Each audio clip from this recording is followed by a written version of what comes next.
Welcome to SpyHards podcast. For the next hour, your hosts will go deep undercover into the world of spy movies to decipher which films make the NOC List. But remember, this information is strictly for your ears only. I'm Agent Scott. And I'm Cam, the provocateur. And Cam, what are we doing this week? We're hopping in our gyroplanes, or maybe it was a gyrocopter, I can't remember, and going back to 1935 to hang out with Alfred Hitchcock for the 39 Steps. We're going to have to be careful here because it's 1935, 39 steps. There's a lot of numbers involved. That's right. Yeah, and we talked just a couple weeks ago about Matahari from 31. We're all about the 30s right now. I love it in black and white. That's right. Now, I had not seen this film before we tackled it for this podcast. Had you seen it before? Yeah, so when I was probably 17 years old, I'd always been a big movie fan, but I decided in my teens, kind of that last year of high school or something, to get more into classic films. And so I started going to the library and renting whatever kind of popped out, movies that I would recognize from pop culture. So stuff like Citizen Kane, Taxi Driver, things like that. But I remember watching Psycho and really loving it, watching The Birds and really loving it. And so I was on a hunt for more Alfred Hitchcock stuff. And my library just happened to have a copy of the 39 Steps. They didn't have a lot else, but they had the 39 Steps. And so I went home and watched it and really enjoyed it a lot. But it's one I had not seen since for whatever reason. It wasn't included in any of the Hitchcock box sets that came out on DVD and Blu-ray forever. And it was only until fairly recently I got the Criterion. But I feel like my most recent experience with 39 Steps was actually seeing a play version here in Vancouver that showed at my old college. They had a theater troupe there, and they put on a production of the 39 Steps. And it was done as more of a spoof of Hitchcock tropes. It wasn't like a straightforward, adaptation of the 39 Steps. It was more of, let's take the framework and make a comedy out of it. Mm-hmm. And it was very entertaining, actually. Had a good time watching it. So I would assume that's probably the 39th remake of the 39 Steps? There are a lot of remakes of the 39 Steps. You are right. It's interesting because it's based on a John Buchan novel, and there's an actual series of books. But if you look up John Buchan on IMDb, it seems like people only want to remake the 39 Steps. I guess he's really disappointed that no one wants to pick up the 40 walks or the 41 runs. And then you get to the final one, and it's like the 57 limps. Now, before we crack on with how this film came to be, I'd be remiss if we didn't tackle the synopsis. So we have a bit of a history with older films where they're quite short, so hopefully it holds up. Here we go. The 39 Steps. Handcuffed to the girl who double-crossed him. Richard Hannay stumbles upon a conspiracy that thrusts him into a hectic chase across the Scottish moors, a chase in which he is both the pursuer and the pursued, as well as into an unexpected romance with the cool Pamela. Oh, man. I feel like the whole chase part is pretty effective. And then you get to that awkward last sentence, and it really brought my grade down to a B-. Yeah, even I stumbled over that last sentence. It didn't feel like it flowed particularly well. No, it was kind of like an afterthought. It's like he kind of nailed it, or he or she, whoever wrote this, nailed it. And then was like, oh, crap, I forgot the romance with Pamela. Got to tack that on at the end there. So very inelegant. I don't want to show my hand, but I think this film just sort of tacks the romance on with Pamela too. But hey-ho. So tell me, Cam, how did this film come to be? So this film was happening right around the time that Hitchcock was really kind of beginning to slowly make a real name for himself. He'd been pretty popular in Britain really since a movie he did called The Lodger, which was in the 1920s. It was a silent film with sort of a riff on Jack the Ripper. But the rest of the world hadn't really caught on to Hitchcock yet. And so he cranked out quite a few movies. Most notably, The Man Who Knew Too Much, which had come out in 1934, which was an espionage film.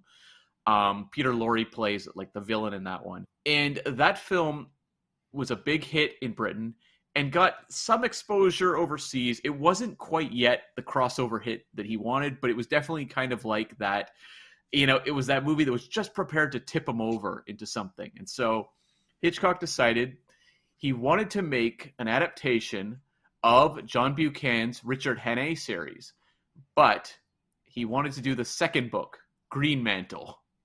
And Green Mantle is another Richard Hannay story that involves a lot of European and Middle Eastern locales, and it was set during World War I and involved a German plot and an Islamic messiah. And Hitchcock had been a huge fan of the series when he was a teenager and wanted to make that second one, but felt it was just a little too expensive to tackle, so he went with the first one. I'm curious, Scott, if Green Mantle sounds like something that would interest you. No, I think I'd rather watch the 40 runs. Fair enough. And so, Hitchcock handed over the book of the 39 Steps to writer Charles Bennett. And he'd had a bit of a history with Charles Bennett. Charles Bennett wrote a play called Blackmail that Hitchcock turned into the 1929 film that's actually really good. It's worth checking out. Not one of the classic Hitchcocks, but a really good one. And so he really, I guess, vibed with Charles Bennett's writing and brought him in to actually write films for him. And so Charles Bennett wrote The Man Who Knew Too Much, and he would go on to write a lot of the other espionage films for Hitchcock, like Foreign Correspondent and Secret Agent. And so this was the two of them following up their success of The Man Who Knew Too Much. And a big part of what sold this movie for the studio was this was a British-produced film, but they were really looking at getting crossover appeal in the U.S. because Hitchcock, as I said, had been big in Britain, but not particularly big in the U.S. yet. And they looked at this film as being the one that would do it, the job. And so a lot of the decisions behind the scenes were focused on getting that appeal, especially when it came to casting.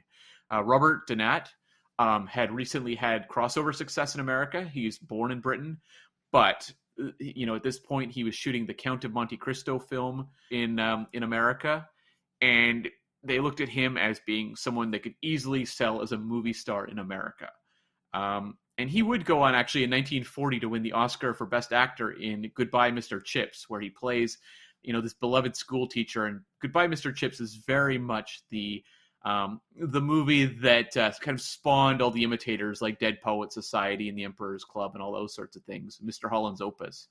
So Donat was really brought in because they thought he could be a U.S. movie star, as well as the role of Pamela. Now, they cast an actor named Jane Baxter, but they began to decide along the way that they wanted Pamela to be a bigger part of the story. And so they actually recast her with Madeleine Carroll, who definitely had some notability as well that felt they could market in the U.S. Her profile was rising at the time. Now, this really didn't work out maybe quite as much as they thought. The movie was a hit overseas, but it wasn't like a massive, massive hit. It was very big in Britain, though. So the way the year kind of shook out was this movie had a budget of $78,000. And the best number I could find, and I have real questions about these numbers because, once again, when we're talking about 1935 box office, the charts and stats on this aren't necessarily the most reliable. I'm trying to think of a good metaphor, but I don't know, Scott, do you have a spy metaphor for unreliable information? How about questionable intel? Very good. I like it. So that tends to be the case when you're looking at box office of the 1930s. So the number I found was it grossed 700,000 US, which equals like 14 million or something, 13 million, adjusted for inflation. But that sounds so low. But then when you think about it, $78,000 investment making 700,000 US is pretty darn good, actually. That's a very good return on your investment. Well, it's tenfold, isn't it, basically? Yeah. Yeah. From what I read, this movie, in terms of North America, hit pretty big in New York and Boston and a couple other major cities, but it didn't have, throughout the U.S. appeal. Like, it was very much tied to some of the major cities. So The movie, though, was instrumental in getting the attention of mega producer David O. Selznick. A handful of years later, Selznick would be responsible for bringing Hitchcock over to the U.S. to do Rebecca around 1939.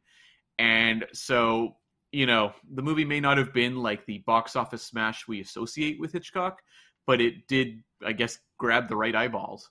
Yeah, it does certainly feel like it's got all of the Hitchcock tropes. Oh, yeah. I guess would be the word. Yeah, his Yeah. tick boxes are all there. Oh, totally. Yeah. And so the movie, from what I could find, was very big in Britain. It was the 17th biggest film of the year. I could not tell you what the biggest film of the year was. How did you know it was 17th? That's what I found listed in digging into my Ah. research. It said it was the 17th biggest film in Britain that year. And I have, once again, questions about the intel on that, but the sources I was getting it from were pretty good. So I don't know. I could not find a top 20 list, though, that would sum up the year of 1935 in Britain. I mean, putting you on the spot for a second, but what are some other notable films that came out in 35? Well, in terms of British produced films, oh boy, I don't really know. There was Sanders of the River. I know that one, which was based on the stories of Edgar Wallace, and it was shot in Africa. And it was actually kind of notable because Alfred Hitchcock's name was associated with that project. He was kind of dabbling with potentially directing it, but he ended up dropping out, and it got taken over by someone else. And that movie was apparently the 11th most popular film in Britain that year. So Sanders of the River, I don't know. I read about it. Sounds problematic, but I guess in 1935 it was reasonably successful. I could offer you no information whatsoever. So if that's the best you've got, we're going with that. Yeah, but the top three for that year, pretty much in worldwide box office, were number one was Mutiny on the Bounty with Clark Gable and Charles Laughton, which is an amazing film, won Best Picture that year at the Oscars. Number two was Top Hat, the Fred Astaire Ginger Rogers musical, which is one of their best ones. And then number three was China Seas, starring Clark Gable and Jean Harlow. That was an adventure sort of action film. I've never seen it. When you look up reviews of it online, it tends to, be kind of scored at one of those like 6.9 kind of ratings versus like Mutiny on the Bounty or Top Hat, which are like the 8s or something. They're much more, I think they're much more well remembered, the China Seas, but I think it's very notable that Clark Gable is in both the first and the third highest grossing of the year. He was a major star at the time, and I think he had a certain effect actually on the 39 Steps I'll talk about in a little bit. One other thing of note I should mention, the 39 Steps was the highest earning British film ever in Canada. So my country here, we were very excited about the 39 Steps in 1935. And that is largely because the author of the story, John Buchan, who wrote the book, was our new Governor General at the time. Oh. Who knew? I thought you were going down a different path with that one.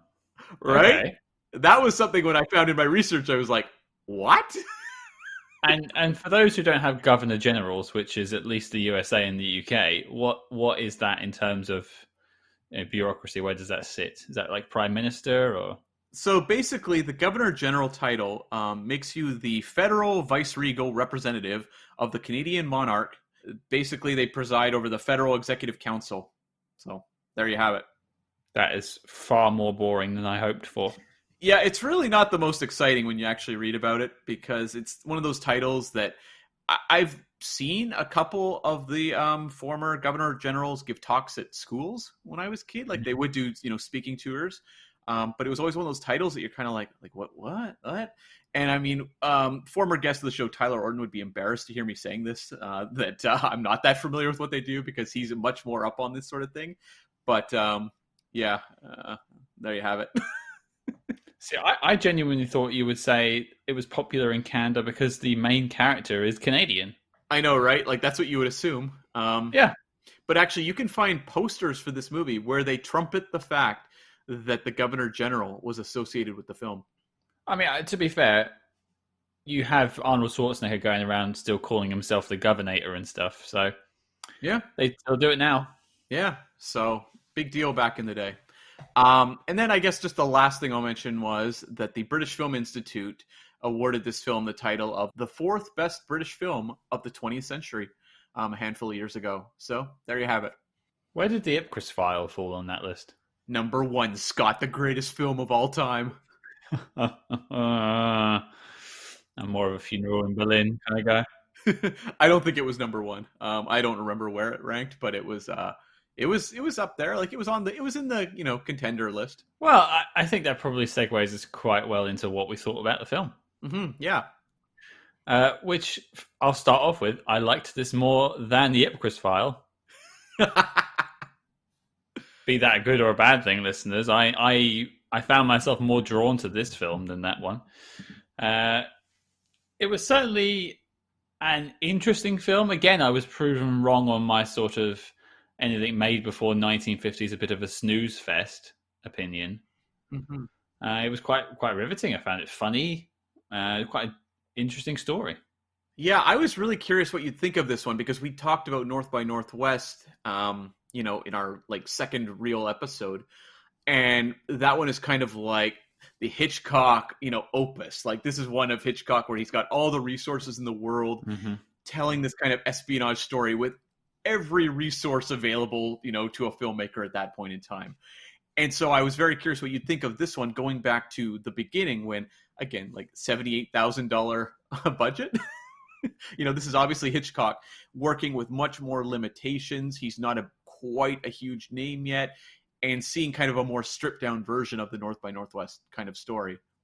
It's certainly night and day between the two. I mean, they probably spent $78,000 just building Lincoln's nose.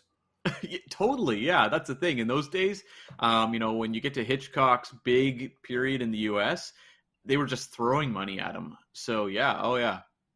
It wasn't lost on me the similarities between those two films. I actually started a column in my notes comparing the films, and I have quite a lot of similarities I've picked up on. It'll be really interesting when we do later down the road when we touch on some of the other stories like this, because The Man Who Knew Too Much has the similar kind of tropes, as well as Secret Agent, the Foreign Correspondent. You're going to see this kind of formula a few times, and I think the way I kind of look at it is that the formula is meaningless in the same way the Bond formula is meaningless. It's more about what you do with it. It doesn't really matter to me ultimately that we are kind of seeing the same type of story. It's all about the locales, the characters, the energy that Hitchcock can bring in the set pieces. Oh, sure. I wasn't actually, lamping on North by Northwest or this film for being similar. It was just interesting for me seeing them both for the first time for this podcast, how similar they were, but then obviously it had the same director. Oh yeah. Yeah. And I mean, as we've seen too, the writer Charles Bennett wrote a huge chunk of those movies as well. So you're going to see similarities for sure. Yeah. I think I prefer the opening of this film than Mata Hari, for instance. Well, you were a little saddened though that Mr. Memory didn't do a sexy dance though, right? Well, I was hoping for it, or at least we got to see the ladies afterwards or something, because, I was promised them, but I didn't get to see them. No, it's just like with Mata Hari, you kind of get the concept of the film straight away, which isn't necessarily a bad thing, but it's like we have to get Mata Hari. Whereas in the 39 Steps, it's quite confusing the first time you watch it. Yeah. For the first 20 minutes or so, you don't really know where this film is going. Yeah, it's very much Hitchcock throwing you into the mystery. You are, from the point of view of Hanny's character, of trying to figure things out, which is one of my favorite setups of Hitchcock, where, it's this kind of character that you get tossed into a mystery and has to figure it out along with the audience. Yeah, which I think I probably enjoy more, even though they do tend to confuse me. I mean, I was confused the first time I watched North by Northwest. I didn't really understand some of the things. And I've watched this twice now, and I picked up on a few more. A little bits and bobs second time around. I wasn't as confused, fortunately. Maybe I've gotten better at following plots. I do just want to say, based on that opening, though, I think Mr. Memory's gig is probably the worst gig you could ever have. Now, Scott, I'm something of a Mr. Memory as well. Throw some, give me any question you'd like answered. Who won the Premiership Football League last year in the UK?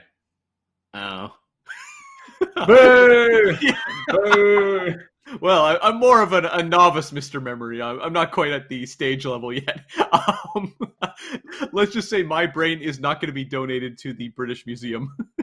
No, sir. I don't get stage fright. I'm actually quite good in front of talking with crowds and that sort of thing. I don't know how you are with crowds, but I don't know how I would deal with people shouting things at me on stage. Um, well, you should know how I am with crowds, considering you've seen me in front of a crowd several times. But I think me and a couple of our friends don't count as a crowd. oh, that's so sad. It's so true. For those that don't know, with my other podcast, Subspace Transmissions, we've done live panels at the Las Vegas Star Trek Con a couple times. And yeah, there was one year we were opposite Patrick Stewart, and that was a grim year for attendance.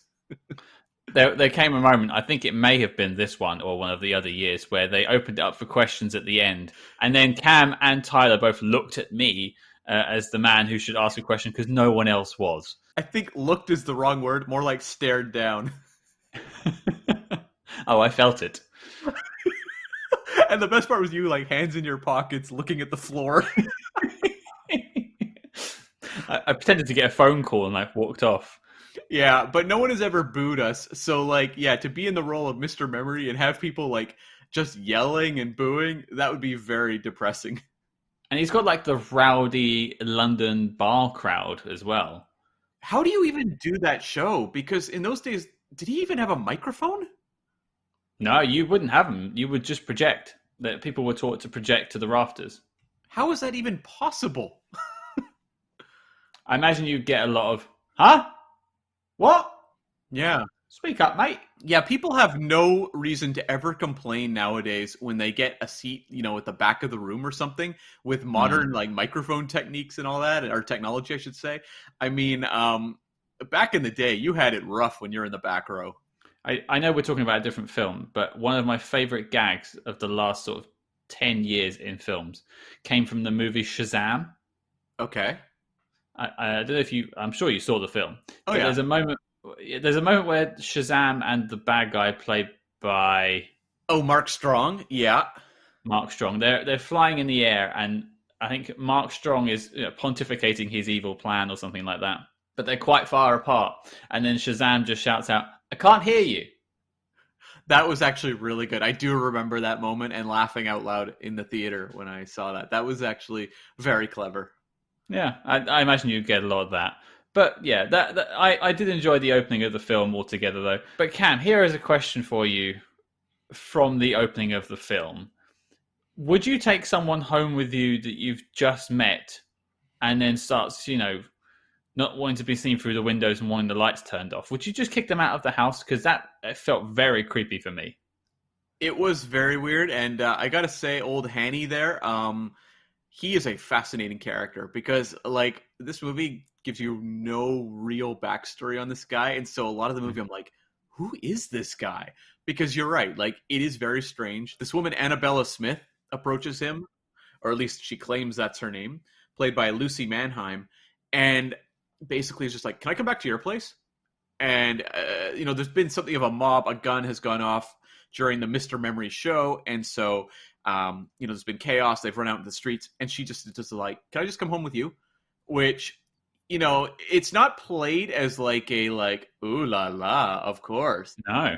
It's more just matter of fact of yes, sure, no problem. Yeah, sure. Come on. Oh, do you want some dinner? What would you like? Do you want some herring? Sure. Here, have some fish. It's so weird. The entire setup is just bizarre. I've had some interesting experiences with people that I've met out and then gone home with in my days. After my panel. I took the other person watching home afterwards, yeah. But I don't think I've ever offered them fish. That I was making notes because there's a couple points where people are just like, you want some herring? And I'm like, is this a British thing? Is Scott making herring for everyone who comes to visit? Because, when I come to visit there, I don't really want herring handed to me. That's what we're going to do. We're going to eat herring, and I'm going to push you down the steps at the Royal Albert Hall. Yes. Well, you've got me at least at 50% of that. I'll take it. But in terms of like a hookup, I assume he thought he was going to get some. I would think so. And I mean, this is 1935, so we do have the production codes, the Hays Code in effect. So my guess is they would be wanting to minimize any sort of, sexual themes going on in that moment. But it does play kind of interesting. Yeah, I agree. But then you do get some very interesting sort of spy talk or agent talk, I should say. Yeah, she doesn't like the word spy. She does not. So I guess we're agent hards for the rest of this podcast. But that's probably some of the more intriguing bit of the film. But then before you know it, she's got a knife in the back and sort of gyrating onto the bed next to him. Yeah, not gyrating in the right way, right? Well, not the way he wanted. Yeah. I gotta say, I love this Annabella Smith character. I would watch an entire movie about her just running secret agent jobs. Yeah, that sounds interesting. Yeah, I thought like Lucy Mannheim had this, really just she was very appealing in this small role, and when that character shows up with a knife in her back, which kind of echoes the knife in the back in North by Northwest, actually. It's on my list. Yeah, I was definitely a little bummed just because I was like, oh, this character's so cool. Because yeah, revisiting this movie, I mean, I hadn't seen it since I was 17, and I just enjoyed it a lot, and just the economical storytelling of this one is pretty astonishing, as well as the editing. But just the way it tosses you from plot point to plot point, very like effectively. I was bummed to see this character go, but at the same time, I was like, I would give this movie a lot of points for never, running a moment or a, character or a theme into the ground. Like it kind of gets the most it can out of a moment and moves on to the next. Yeah, it doesn't sit in anything. It has a good pace to the film. It really does. And I was really curious how you felt in terms of the storytelling in this one versus Mata Hari, and maybe even with regards to the editing. Out of the two films, I would say I preferred this. But interestingly, I think this film had a weaker second half, Okay. whereas I think Mata Hari was fairly consistent. Now that's interesting because yeah, I was less of a fan of the second half of Mata Hari than I think you were. Yeah. No, I tell you what I did complain about. I complained about the love story in Mata Hari, and I wanted to have more of the spy intrigue or agent intrigue, I should say. Mm-hmm. Which I think that the love interest was more predominantly the second half. So that's probably where I'm getting this from. But yeah, I found this film when they got a bit more lovey-dovey, basically after the scene in the sort of inn later on in the film. I felt like it kind of then took a downturn for me. Right. This is where I was referencing earlier the Clark Gable effect. Clark Gable's a huge star at this point in time, and the original book that this movie's based on, this is a very loose adaptation. And in the book, there's no Annabella and there's no Pamela. So this Pamela character is really interesting in the way that, she obviously plays a very prominent role in this story. And the entire time I'm watching this movie, I couldn't help but think of the Frank Capra film, It Happened One Night, which came out 1 year earlier in 1934 and starred Clark Gable and Claudette Colbert. And in that film, it's a sort of screwball romantic comedy, but he plays a reporter who gets paired off with this sort of spoiled heiress character who's run away from her family. And it is a road movie where these two characters squabble throughout and slowly fall in love and, basically travel throughout the U.S. And that movie was an enormous hit. That movie swept the Oscars. It took Best Actor, Actress, Director, Picture, probably writing as well. And I could not help but wonder how much of an impact It Happened One Night had on this movie, which also is pairing off a mustached kind of roguish gentleman with an attractive actress who's a very good match for him verbally, and in this case having the two of them handcuffed together on a cross-country trip. So I couldn't help but wonder if there was some very major influence going on there. Having no idea about that film, I can only assume they probably did take something from it. But from my naive perspective, it just didn't feel like that's what the film should have been about. Okay. Right. Yeah, because I mean the book obviously isn't, right? So Yeah, there was probably in my mind there was more to the spy story and the 39 Steps as an organization and that sort of thing. We didn't really get much of that past the bit where he met her again. I say her when he met Pamela again. Yeah, I mean, Pamela's introduced in a blink and you'll miss it kind of way with, him getting onto a train and then trying to, hide himself because he's wanted for murder at this point. And so he just like storms into her cart and like then walks over to her and goes, "Darling," and starts kissing her, hoping that the authorities will walk right past. And I mean, I laughed out loud at that moment. But honestly, when Pamela reappeared later in the movie, I was kind of like, is this the same character? Because she's not set up in a big way to be a character at that point. I did exactly the same thing. It took me a minute for my brain to go, oh, because they actually mentioned it. That, oh, it's her. Right. Whereas that person on the train could have been anyone else. Mm-hmm. Yeah. But I actually was, I think, a bigger fan of the Pamela material once they were handcuffed together and on the run. I found a lot of the comedy of their interactions actually very effective. And I loved moments where he's telling her his quote unquote real life story of, his slow descent into murder and this like grim life he's led. I actually found stuff like that really funny. And I thought that Madeleine Carroll had just the right amount of kind of vinegar in her performance where she's going back at him. Like I really bought their kind of squabbling chemistry. Which I could say that was enjoyable and I liked seeing it. But as soon as she found out that he was telling the truth, it's like she got googly eyes over him and that was it. That's always the issue, right? In that type of story where you kind of are enjoying the rapid fire banter of the the squabbling. Like, and it's, in those days they would write that sort of dialogue very well. It happened one night, same thing. But once it does turn into that, no, now we're in love, it does become less interesting. No, I agree there. It's just less friction. And I think friction creates the laugh.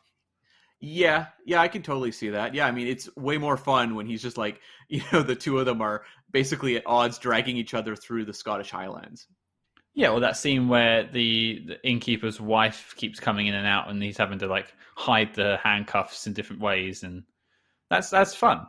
Well, what I do appreciate mostly. though about the romance though is the way that Hitchcock doesn't overstate it. Like we don't have scenes like say, in Mata Hari, where you have these like pronouncements of love that are over the top and melodramatic. I like that Hitchcock works so much of it visually. I really am just a huge fan of the final shot of this movie where, these characters have been handcuffed together throughout this movie or through a huge chunk of this movie. And the final shot is them just holding hands. And, you don't even see their faces. It's just a shot of their hands connecting. So like, I think there's a level of sophistication going on in the visual storytelling that I appreciate. And I do think you could have done a way lousier version of this where the characters just turn and profess their loves in their love in the final moments. Yeah, there's far less 5-minute soliloquies about how much they love each other.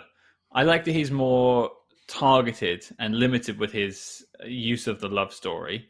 It doesn't turn into this whole like googly-eyed thing, but for me it was less interesting seeing any of that. As soon as she found out he was telling the truth, that switch just went and they weren't really bantering anymore. To be fair to the movie though, I feel like that's in like the last 15 minutes or something. Like it's this movie moves pretty quickly and she doesn't even really come into play until like almost halfway through. Yeah, I think it's around about the 50-minute mark when he's giving that speech. Which is another funny scene and another Hitchcock trope of mistaken identity again. Yeah, did that remind you at all of the auction scene? The scene where he has to give the big political speech? It's exactly on my list as that. Yeah, it's definitely that distraction scene. Although in this case, Cary Grant is using the auction as a distraction intentionally, whereas in this case, it's him... again, the wrong man scenario. He's now the wrong man who has to give a speech, which I actually find very entertaining because, they always say the, worst fear of anyone is public speaking. And here's a guy who's on the run, wanted for murder, and has to give a big speech. I actually found that pretty funny. I don't know how you feel about this, but this is how it came across to me when as I say, I was writing down sort of a comparison of the two films, 39 Steps and North by Northwest. It feels like Hitchcock really liked 39 Steps and then wanted to do a Hollywood version of it. and then that's how North by Northwest happened, because there's so much that I can connect between the two. Yeah, I mean, Hitchcock just really loved these espionage stories. So you're gonna notice as well when we do The Man Who Knew Too Much, because there is an American remake of that starring Jimmy Stewart that he made as well, that actually predates North by Northwest and also has a lot of those tropes. So I don't know that it's so much him remaking 39 Steps, although I should say he did consider 39 Steps one of his favorite films that he ever made. But I think it was more just trying this formula over and over again and trying to bring new ideas and characters to it. It's kind of like, the auteur theory is that these, directors will revisit the same themes and ideas over and over and over again because they're just obsessed with them and they want to get them right. And Hitchcock would kind of bounce between these sorts of wrong men accused espionage stories, but also things that were more psychological. He had his psychological obsessions you'll see in, Psycho and Rear Window and Spellbound and all that sort of stuff. But then you have these espionage ones that he's always repeating, kind of like the way that, Tim Burton movies are all about these loners looking for acceptance. Hitchcock had kind of his obsessions as well. This is by no means a critique. I think it was just jumped out to me as someone who isn't as well versed in Hitchcock's back catalogue of films. But I mean, you could look at the MCU. Any of their introductory films are more or less the same format, but it's not necessarily a bad thing. No, yeah, no, I agree 100%. And yeah, I didn't want to say that you were thinking of it as a negative, more just in terms of, that the connections between this and North by Northwest is it's just a matter of Hitchcock's work, where he's a guy who really loved to delve into these stories for whatever reason. Hitchcock, one of the great, elements of his life he would talk about was when he was a young boy, he did something bad, I guess, and his father sent him to the police station with a note that said, my son has been bad. Would you put him in a prison cell or in a jail cell for like 15 minutes or something like that? And so the police did it. And Hitchcock, for the rest of his life, was terrified of the police and terrified of being accused of things he didn't do. And so that carries over into the work in a big way, where you have these characters who have been accused of, usually murder, and have to go on the run even though they're innocent. That's really interesting. I didn't even know that. But it does make sense that that's sort of flowed through in both of those films that we've mentioned. Yeah. I was curious, though, what you thought of the Henny character as played by Robert Donat. Like, when we talk about the Cary Grant character in North by Northwest, Roger Thornhill is a very specific personality, whereas I didn't find that to be the case with Henny, and I wonder if that's for a reason. He did feel more, I don't want to say generic, because when you put him in that auditorium at the start when the memory man is performing, he's the one man in the room that looks, I don't want to say Hollywood, but he definitely stands out in a room full of punters. Yeah, he's got that Clark Gable mustache going. Yeah, and he's got a different accent somewhat, although certainly not a Canadian accent. Maybe a 1930s Canadian accent. What do I know? Sure. But I enjoyed his performance. I didn't feel like I ever really got a grasp on him as a person. Yeah. Only that maybe he's quite quick on his feet. Yeah.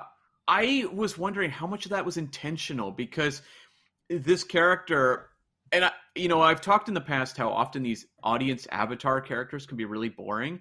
I didn't find Robert Donat's performance in this movie boring at all. I actually found it quite a very good grounding force for this movie. But he's definitely portrayed as a bit of an audience identification character. Mm-hmm. But there's just enough clever dialogue or wit to this character that I didn't feel like I was watching, a Sam Worthington, blank slate. Sorry about that, Sam Worthington. But, what do we really know about this man? We know next to nothing. I was just racking my brain while you said that. I mean, obviously, he's from Canada. He's here temporarily in the UK. I don't even know what his job is. Yeah. No, nothing. Whereas you compare him to sort of, I'll back to North by Northwest, I guess, but Roger Thornhill, for instance. In the first 10 minutes, you've seen him talking to his secretary, barking orders at her, doing plans with his mother to go out to the theatre. You've got all that sort of the character development of his job, and then he's abducted. you have a lot of a grounding for that guy, and I don't think he's as approachable as Robert Donat as the character of Hannay. Yeah, it's true. Like Roger Thornhill feels like Hitchcock taking the concept, this kind of bare bones man on the run concept, but like locking in a very, I mean, let's just say it. Roger Thornhill is a weird dude. It's like taking a weird, very comic figure and making him the center of the movie versus here where Robert Donat's character, Hanny, is not really a, wacky, fun character. He has sharp comedic dialogue, but he's not a wacky comedy character at all. No, he's not as he hasn't got his slapstick scenes like Roger does when, say, he's drunk in the police station or something like that. I would say there's more of a grounded realism to this movie, and when I say grounded realism, we have to also acknowledge we're talking about Alfred Hitchcock, whose movies, I mean, didn't really embrace realism. I think for good reasons. I think they're better because of that. But the character feels grounded in a real way, where he is reacting much more in ways that I think the average person would try to. Like Roger Thornhill, I don't know that a lot of people would do the same things as Roger Thornhill, whereas I feel like Hanny does things that people might do. Very, people who are resourceful and have some tact about them. Well, I'm just going to say I don't intend to jump out of any moving trains anytime soon. How about you? Oh, I've done it so many times, Scott. It's old hat at this point. You are a man on the run. There's no stopping you, Cam. That's right. Yeah, overall, I feel like you could actually approach the character of Hanny a bit more than anything else that I've seen from Hitchcock. But then you also lose that quirkiness that I enjoyed. Mm-hmm. He was, as I compared him to before, he's obviously quite quick on his feet. He's able to deduce things quite well. But I don't know, he wasn't as enjoyable, and I haven't been left with as many memorable moments as perhaps I was with North by Northwest. I feel like I'm more sympathetic, though, to Hanny than I am to Thornhill. Because Hanny, he doesn't come across as a guy who's kind of making light of events or commenting on them as they're happening. Mm-hmm. When you have Hanny, showing up at that farmer's house and just desperate for help, I buy more of the desperation of this character, which, North by Northwest isn't really trying to do that. It's more of a comedic, lighthearted film. Whereas I feel like with this one, I'm more drawn in by the plight that Hanny is in. I mean, it does seem like desperate times, especially the bit where you mentioned with the farmhouse in the moors in Scotland. Mm-hmm. He's literally up against it by this point. His only port of call is to, rock up to a farmer's house and basically plead to have a bed for the night just to get away from the cops. Whereas I don't think Thornhill ever really encounters anything that bad. No. So yeah, I think I'd say Hitchcock does have a lot more grounding in this film than North by Northwest, which I appreciate. What did you think of that whole sequence with the farmer and his wife? I felt he did a lot, and by he I mean Hitchcock, I should say, with basically nothing. Mm-hmm. Because you get the sense of the relationship between the husband and wife without them really acknowledging it between them. But you can tell that she longs for her time in Glasgow and the big city, as it were, whereas the farmer is just this, buttoned up old style dude who doesn't like any of this new style shit. I felt so bad for this woman. Margaret is the character's name, although in the credits she's just listed as Crofter's wife. This poor woman. My God. She does not have a good run. And even when Hanny runs off with the husband's jacket, she sort of looks longingly at him as he runs away. And you just think, God, you must have it bad. Yeah. And the fact that this guy who's wanted for murder, she's like, please, this is her ticket to the big city. The fact that when, they're conversing, when her husband's not there, she wants to ask all these questions about London. Scott, do all women in London paint their toenails? Not just the women. The men and the children too. Nice. But just like, he says, well, we could talk about this when your husband gets back. And she's like, he wouldn't like that. This poor woman is just like in seclusion in the Scottish Highlands with this guy who seems so boring and miserable. And like, you have that moment later where he's taken off with the coat and Henny's been shot, but the bullet's been stopped by a Bible in the pocket of the coat. And then we cut to that farm where the husband realizes his jacket's gone and he like slaps her, and I'm like, oh my god, this is gonna like really linger with me for a long time. This poor woman trapped out there. Well, you just think this guy who stopped by, who's been set on this plot of intrigue by nothing that he chose, has now adversely affected the life of some couple living in the moors of Scotland. Yeah. She's going to have it even worse now, and you don't even get any follow-up or anything to feel good about it. So yeah, you do have this sort of sense of sadness about that couple. Well, the wife, I should say.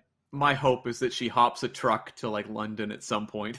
Sort of whips off her, hat, throws it away, takes off her, apron, and then runs away. Yeah, did you pick up on a significant age difference between the two? Because when Henny gets there, he meets the wife, he says to the farmer's daughter, and he goes, wife. And in my mind, I'm like, I didn't really notice that drastic an age difference between these two.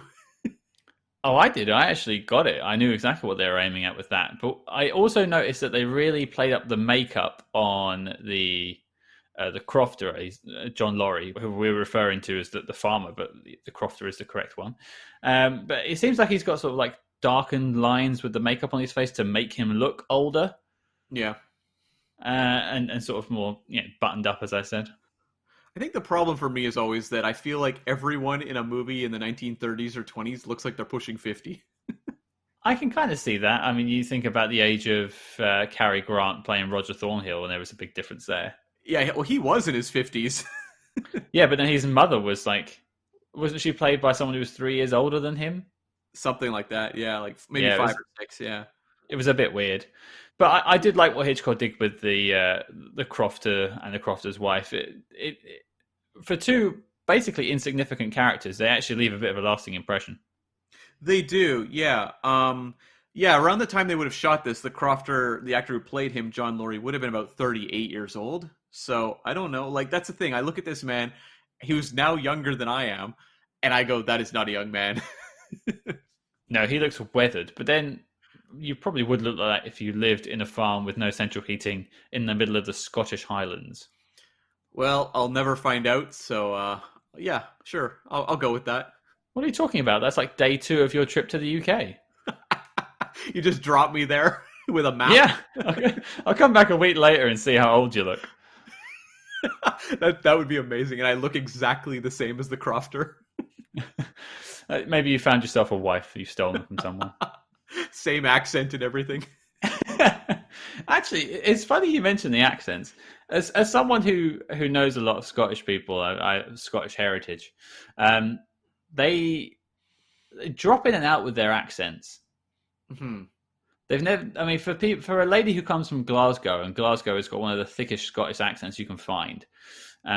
They've definitely toned it down for viewing audiences. Yeah, do you think that would have been for UK audiences, or do you think that would have been for potentially US audiences? It's got to be for US. Like, if you put me in a room with someone from Glasgow, I'll probably struggle a little bit and then get with it.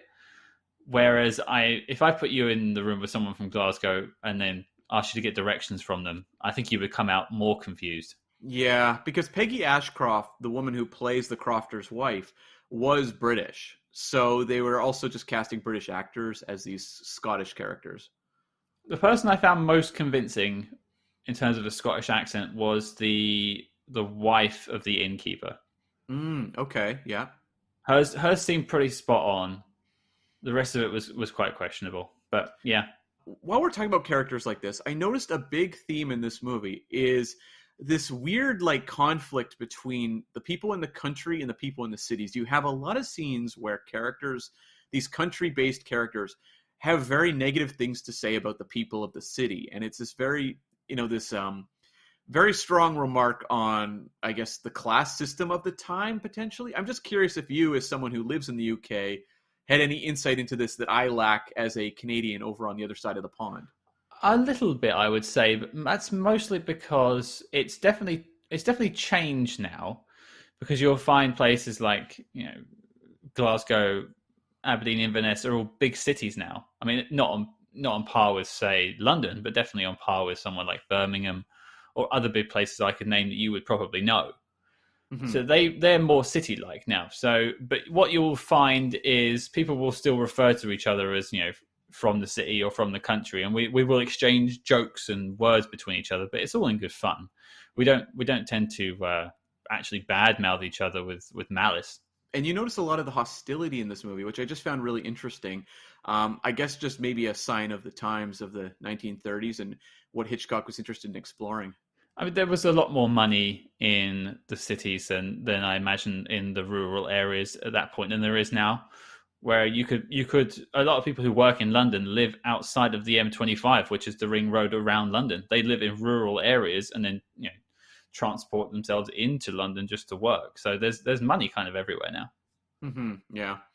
So I found that interesting. It's always I find it very compelling to watch Hitchcock movies and just how he manages to work themes into what could be, you referenced like the Marvel movies earlier or James Bond movies.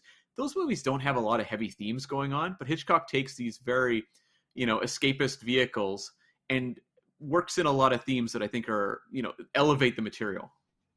Yeah, and you're right. It is referenced a few times throughout the film and in different ways, the sort of class system. Even look at, say, the beginning of the film where the memory man is opening on what is a small town hall sort of theatre.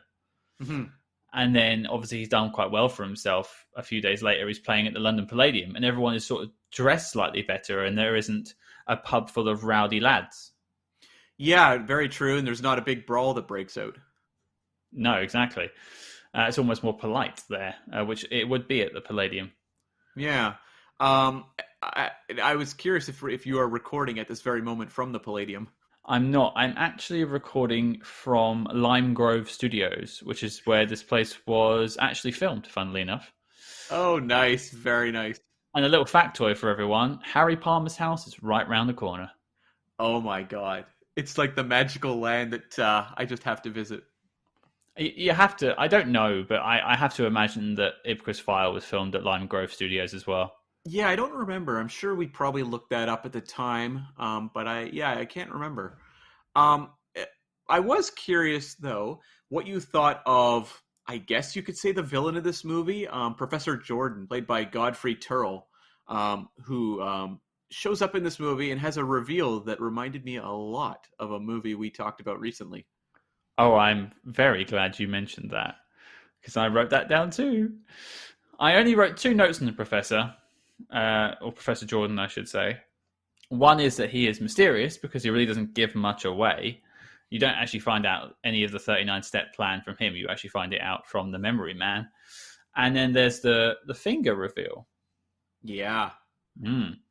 Now, when we spoke about this particular film, we noted that it had taken some things from a previous story. Do you think they took the finger reveal from this story too? Oh, yeah. So A Cloak and Dagger you're talking about, and that was inspired by the book, I think The Window, or I can't remember what the name of the book was, but there was a movie called The Window that was based on that story that Cloak and Dagger had to credit.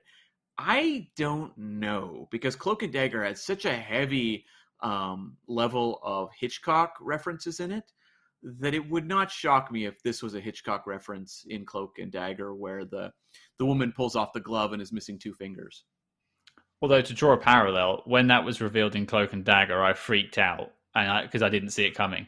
And I actually didn't see it coming in this film either. So apparently I'm blind to fingers. You would have fallen for old Professor Jordan's schemes. Yeah, all you had to do was put a glove on. I would have been well in.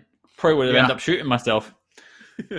I thought this character of the villain, I mean, I can appreciate this movie is not that interested in obsessing over the villains the way that some other movies are. So they're more just elements of the plot. But I thought that Professor Jordan was suitably like warm and inviting. Like he's someone who I believe would con me in the same way that old couple would have conned me in Cloak and Dagger. If Hanny hadn't have known about the finger, I'm fairly certain that Professor Jordan would have just played him along until they shot him.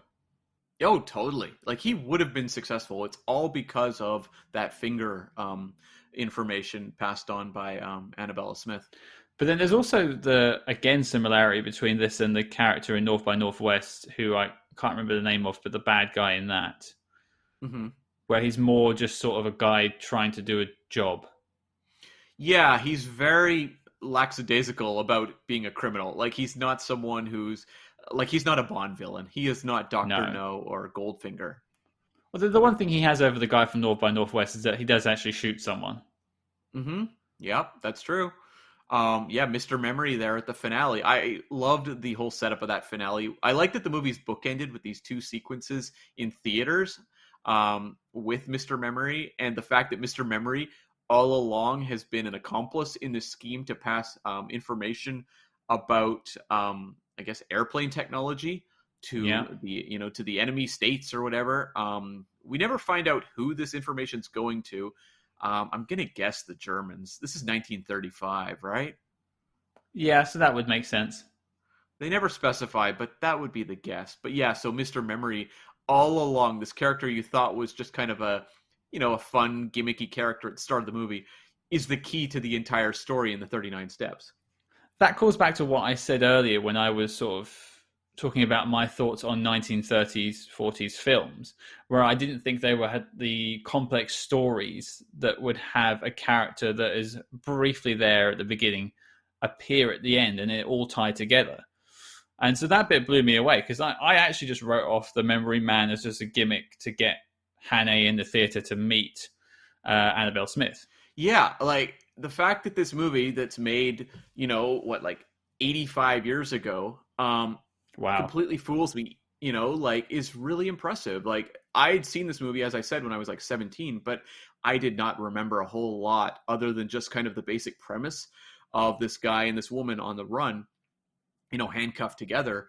But rewatching it, I was fooled all over again because it just never occurred to me.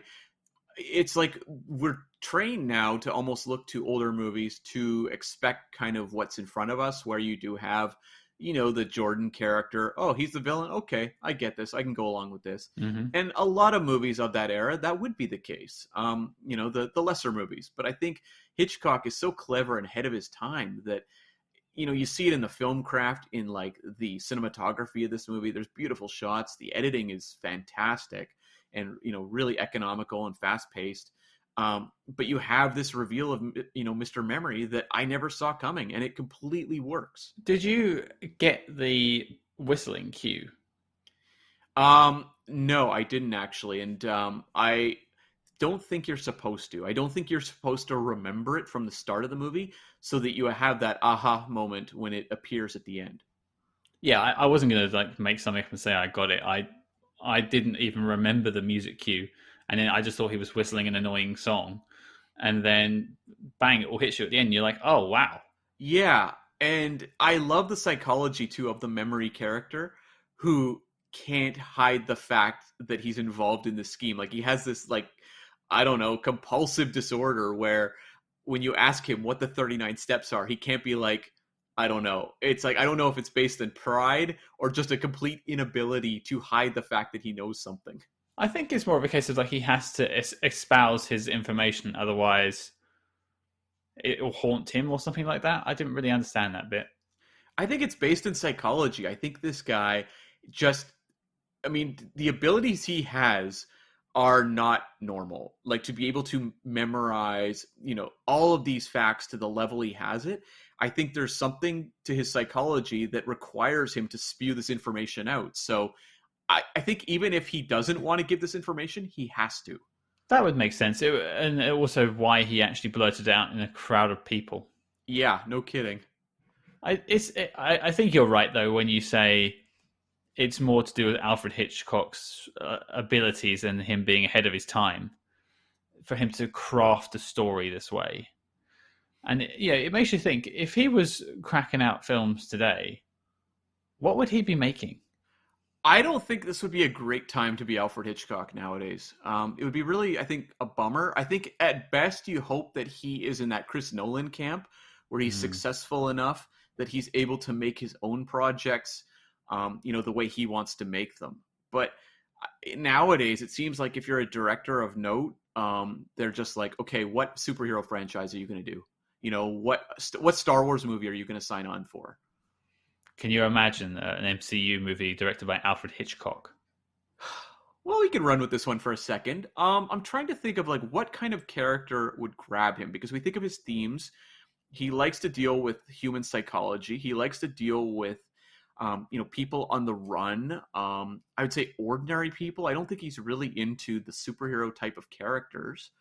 Um, I'm not really sure. Like, I could see him maybe doing something with like a Hawkeye movie where Hawkeye is like falsely accused of something.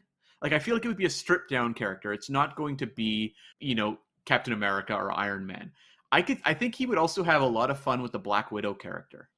If we're sticking in Marvel, I think they're probably the best choices. He's definitely not a Moon Knight kind of guy. No. Although I would love to see an Alfred Hitchcock Moon Knight movie. That's a combination I never thought I'd hear. Yeah. But then you think he would also be very well suited to something like Batman. Yeah, I agree. But I wonder how much interest he would have in Batman, in terms of all the gimmicks and the Batmobile and all that stuff. I feel like he would want to keep it fairly stripped down. Which is basically what Christopher Nolan tried to do. Yeah. Although there was a version of Batman Begins before Christopher Nolan jumped on with Darren Aronofsky, who did, Requiem for a Dream and Black Swan. Mm-hmm. He was developing where it was like real stripped down, where Batman was just kind of this crazy guy who had like some sort of car, and he had a mechanic build him like a Batmobile. He was not like the billionaire Bruce Wayne with all the gimmicks. It was just kind of like a crazed vigilante. I would have said I'd be interested to see what the new Batman they're making would come out with, but even that Batmobile looks quite souped up. It does, yeah. But anyway, yeah, we're way off topic. We're even off century. Well, it's tied to the idea of what does an Alfred Hitchcock do nowadays? It's an excellent question. I just hope he'd have some freedom to do whatever he wants. You just have to worry about like what films he does for them. If you go by the old rule of one for them, one for me. Yeah, I wouldn't want to see him do a Thor film. Oh God, no. Even the comedy ones, I just wouldn't want to see it. Yeah. I think he's very witty and clever himself, so I feel like he'd inject his own type of comedy to the movie. But I don't need to see a broad comedy from Alfred Hitchcock. I mean, he made one called Mr. and Mrs. Smith, and it's just not really his thing. He's much better at working comedy, kind of this dark comedy into his more, I guess you could say, serious films. I didn't know Alfred Hitchcock worked with Angelina Jolie and Brad Pitt. Yeah, he did the original version back in 1942. Oh, whatever right. year it was. It might have been the 30s. I think it was the 40s, but yeah. Did he ever get close to James Bond? Of course he did, yeah. He was one of the people that flirted with doing Dr. No, but sorry, I don't think it was Dr. No. I think it was actually Thunderball when they were trying to get a Bond project going before Dr. No, and he circled it, but not that interested. That's a shame.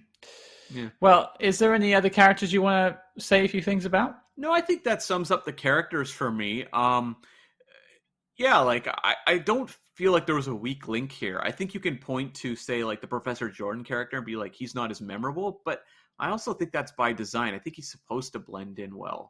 Well, I think that's how an actual agent, we'll use the word, should behave in real life. Even though he's against our cause, he's an agent of someone. And so he should just be a normal guy. Yeah, totally. And I had a question for you. Mm-hmm. Did you recognize the young actress who played his daughter at the scene where there's the party in the house?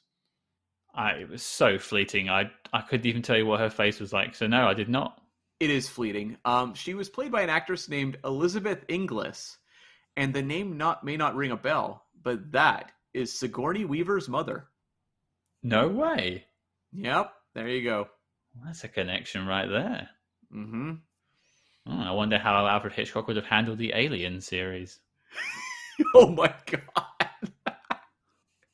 He was a man who very much loved food and liked to comment on food in his movies. So I feel like the dinner table scene in Alien would be something very different. But then is his like movie cameo, is he wearing like the xenomorph head or something and just sort of walking past frame in one shot? Oh, that'd be amazing. But like walking a dog while he's doing it. Trying to get onto a bus. Yeah. Let's just tie all the Hitchcock cameos together. It's like the meta Stanley. That's good. Well, I mean, while we're on the subject of Hitchcock, and tropes before we tackle anything else. He has a train sequence again in this film, but what you may not know about me, Cam, is I'm a bit of an avid fan of trains. I don't think I did know this. And I know it will come as a surprise to you, listeners. I am a geeky guy who likes films in his 30s. Of course, I like trains. But one of my favorite trains growing up, because I used to collect model trains with my granddad when I was very young, was the Flying Scotsman. Really? Oh, wow. Connections. I had, indeed, as soon as I saw that train on the screen, it was probably the biggest pop this film got out of me, because I had that model. I had a few Flying Scotsmen as a kid, actually, different gauge track sizes. But yeah, I mean, and so there was actually a bit of an inconsistency that I will point out using my train knowledge. Okay, go for it. Okay, so the Flying Scotsman went from London to Edinburgh. Okay. In this film, they stop at Edinburgh and then keep on going towards Dundee. Oh, The interesting. Flying Scotsman never, ever did that. It literally went back and forth from London, Paddington, if I remember correctly. Wow. Huh. Well, I guess artistic liberties. Yeah, we'll take it as that. But I enjoyed seeing my... that was my favourite train growing up, apart from Thomas. Why is it called the Flying Scotsman? Shouldn't it be that be like the name of a plane? I think it was because it was the fastest way to get there. So at the time, it was like the speed and Sure. which is not the funny answer, but it's the true one. Yeah, no, that's fair. That's fair enough. Um, Speaking of names of things, I was just curious how satisfied you were with the reveal of what the 39 steps are. I think I was more enthusiastic about how it was revealed as opposed to the actual information. I actually almost had stopped caring about the 39 steps itself Hmm. or what it meant and more just wanted to stop it being passed on. Right. Well, so when you find out that Mr. Memory is the holder of the information, that was, I quite enjoyed that that revelation. It's interesting because I think that's one of Hitchcock's strengths is he doesn't dangle mysteries in front of you to an obsessive degree. Like he doesn't, the movie never hinges on what the mystery is, which I appreciate because I think some storytellers put too much emphasis on the mystery. And he definitely was playing fast and loose with the source material because in the actual book, the 39 steps are actual literal steps. And the name of the evil spy organization is Blackstone. So it's not, the group was not called the 39 Steps in the book. And they actually toyed when they were developing this film with making the 39 Steps inside Big Ben. Oh, as in physical steps. Yeah, like an actual location they had to Oh. go to, maybe for the finale. That would have also been quite an interesting Mhm. reveal. I'll admit that. But I did like the tie back to Mr. Memory. Yeah, I think that works the best. It bookends the movie and it makes it feel. I mean, at 86 minutes long, it feels like this very, as I've said before, economical, tight package of a movie that it's, so many movies we'll talk about, believe me, there's some Hitchcocks coming up. They're not all masterworks. There's a couple that I can't wait for us to cover because, I mean, let's just say they are not fleet of foot. As in they're a bit slow? Oh, yeah. Oh, Oh. yeah. There's a couple that are going to be a bit of a struggle. And I'm just genuinely interested in revisiting them because of the discussion we can have about them in contrast to Hitchcock's other espionage films. I mean, sure, the two that you've introduced me to so far have been hits in my book. So Yeah. I'm looking forward to tackling some of his lesser work. Yeah. And I'm actually also interested in visiting some of the other remakes of the 39 Steps. There's like at least one notable one from the 50s we'll probably do on this podcast. I don't know about the others. The others feel like kind of real obscure, like out of print kind of things. But I'd like to do at least one other and see how it measures up to this source material. No, I think we're going to do them all. Even the one you went to go see live. Did you know there was a TV series called Hanny that ran from 88 to 89 starring Richard Powell? And it was actually him reprising his role. He was in a remake of the 39 Steps in 1978, but this show ran for one season, and it was all about the character, Hanny, from this movie. What was it? Like his life after finding out about the steps? I don't know. I read the synopsis on IMDb, and I'm like, what the hell is this? I thought it was actually maybe some sort of mistake that I was somehow stumbling across the wrong show, but it is based on John Buchanan's novels. So, I mean, the fact there's 5 novels, well, maybe the material on this show just isn't covered in that one book. Well, there you have it, folks. Hanny Hards coming to you soon. Hell yeah. I did have a question for you before we wrap up, Cam. Mm, Not even Mr. Memory could tackle it. Are you ready? I'm ready. What does cause Pip in poultry? I don't even understand the question. Okay, so a little bit of background for you. At the beginning of the film, when Mr. Memory is taking questions from the crowd, an old boy shouts out something and is told off by his wife. He then tries to shout out 2 more times to get his question answered. Yeah, I remember that scene. Yeah, and that's the question. What causes Pip in poultry? Exactly. What is Pip? So I can answer the question. Pip is hardening of the tongue of a chicken. Oh. And what causes it is usually a respiratory disease, and then they cough bacteria onto their tongue and it causes it to harden. Well then, you're the real Mr. Memory. You're dropping like flying Scotsman references, Pip on chicken tongue references. I mean, come on, get this guy a stage, people. I'm just waiting for someone to ask me the question. Yeah, no kidding. That's like those 2 questions are the only ones you can answer. You're like putting plants in the audience. Yeah. So, and we're done, folks. Play me out. Thanks. And you're staring me down to ask the question, and I'm not doing anything. I'm just like staring at the ground. Yeah, it all connects. Right. I think that leads us beautifully on to the question. Cam, does the 39 steps, the original, make the NOC list? I think for me it does, because when we look at it, and this is an advantage I have that you don't, but when we look at it in the context of Alfred Hitchcock's career, it's such an important movie. I mean, this is the one that brings him over to America, or at least grabs the attention from Selznick that brings him over. It is technically, I think, just astonishing. A lot of these movies from the 30s don't necessarily hold up when you watch them now in terms of their film craft. I think this one still holds up beautifully. There's shots in it that are beautiful, like the one of them underneath the waterfall, for example. But just as an adventure story, this movie had me gripped from beginning to end. The comedy worked still very well, I thought. There was, the odd joke you're kind of like, I don't understand what they mean. But overall, it had those high spirits. And just as an espionage story, I enjoyed the hell out of it. That is very interesting. I did not think you would go down the yes route so passionately. I do think this is like one of the really, really good to great early Hitchcocks. Especially like that period, it's really rough and tumble, where you've got stuff that's like really bad, like Number 17, for example. But like this is to me like a home run for him, one of his earliest home runs. I suppose I'm not trying to cast doubt on the film itself. I just didn't expect you to sort of offer yourself up a yes as easy. I thought it might be a bit more of a deliberation. No, not with this one, no. There's others I'll struggle more with when it comes to Hitchcock. Well, I was going to go down the yes route even before we discussed it today. I was quite set on it because I really did enjoy this film. And it, again, is another 1930s film that I would actually go back and rewatch. It's really interesting to me how accessible this movie is, because when I was watching this when I was 17, I didn't have the vocabulary necessarily to engage with movies of this era. And so there's a lot of movies you could have shown me from the 30s, 40s that would have left me kind of scratching my head as a teenager.